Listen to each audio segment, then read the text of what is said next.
Hi everyone, কেমন আছো তোমরা সবাই? আমিও মোটামুটি ভালোই আছি। তো আজকে আমি তোমাদের সাথে শেয়ার করব মাই নাইট স্কিন কেয়ার রুটিন। তো আমি রাত্রেবেলা কীভাবে স্কিন কেয়ার করে শুই, তো সেটাই আজকে তোমাদের সাথে আমি শেয়ার করব।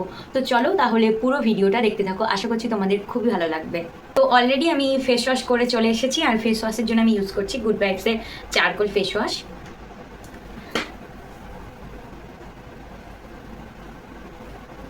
এরপরেই আমি ইউজ করব একটা টোনার।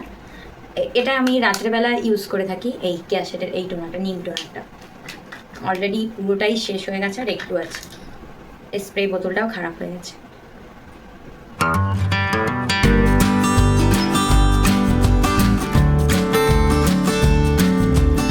দু সেকেন্ড করে আমি একটু টাইম দিয়েছি, স্কিনে ওটা অ্যাবসর্ব হতে একটু টাইম লাগবে প্রোডাক্টগুলো। তো এরপরে আমি সিরাম ইউজ করছি, আর এটা কিন্তু গুড ভাইবসের নয়, এটা হচ্ছে যে এটা কিসের বেশ ভুলে গেছি, আর এটা ডট অ্যান্ড কে। তো আমি এই শিশিটা শেষ হয়ে গেছে, তো এটাতে ভরে রেখেছি। গুড ভাইবসের হলে এটা হলে অনেকটা হতো, মোটা হতো আর কি।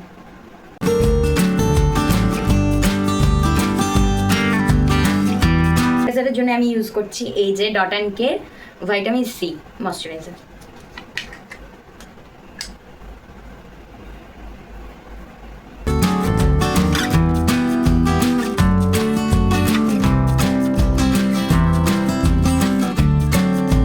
আর লিপ বামটা এবার ইউজ করছি। লিপ বামের জন্য আমি ইউজ করছি এই যে ডট অ্যান্ড কে এই লিপ বামটা, এটা আমার খুব ভালো লাগে।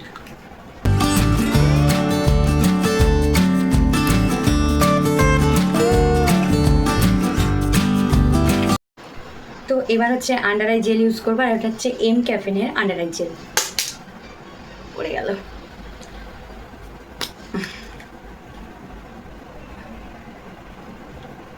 এটারও পাম্পটা খারাপ হয়ে গেছে।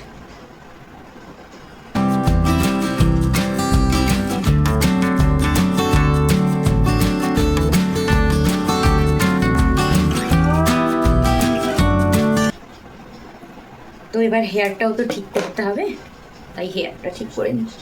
বাপরে,